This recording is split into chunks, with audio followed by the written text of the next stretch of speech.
magkatrabaho together sa mga projects.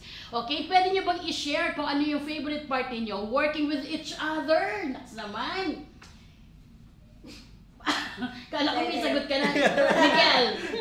Ako, favorite ko, siguro every after taping kumakain kami ni Isabel. Kunyari yung taping namin, sobrang stressful, physically and emotionally draining. Kakain kami kahit Sunday lang or kung ano nang papasaya sa amin, like sweet. Pagtanggal ng pagod. Oo, yes. Yung parang, banlaw, kumbaga. Oo, or parang feeling mo na dahil nagtrabaho ka, ito deserve mo na parang ganun. And ginagawa niyo pa together. Yes. Kaya exciting. Muntik na kayong i-booking ni Little John. Ano sabi? Si Pael. Ano sabi ni Rafa? Si Rafael, sabi niya ganun, hindi, sa totoo lang po, sabi niya ganun, every taping, magkatabi po sila palagi. Tapos ang sweet-sweet nila. Speaking of Rafael, advance happy birthday sa'yo. Oh, yes! November 27. Okay, Happy birthday niya. Happy birthday, Rap! Happy birthday.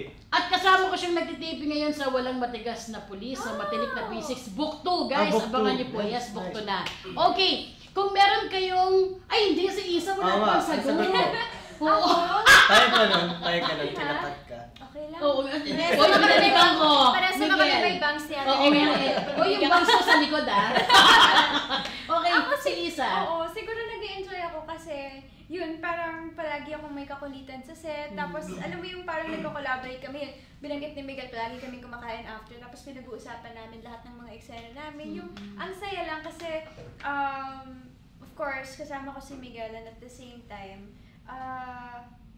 may excuse akong makipagkulitan sa set. Kasi mahihain talaga ako na tao. So, pagkasama si Miguel, parang medyo mas nag-open up ako sa mga kasama ko. Yes. So, magiging ako. Makulit din ako. Oo. Oy, pero guys, ang laking tulong nun na yung katulad nyo na power couple na pinag-uusapan nyo yung bawat eksena, kung ano yung sobrang importante yon sa couple na kahit magkatrabaho. And you have special feelings. Hindi, pero masarap, okay yun, healthy yun na ginagawa ninyo. Okay. Hindi, sa bawat relationship, di lang naman sa Yes, mga that's pamilya. right.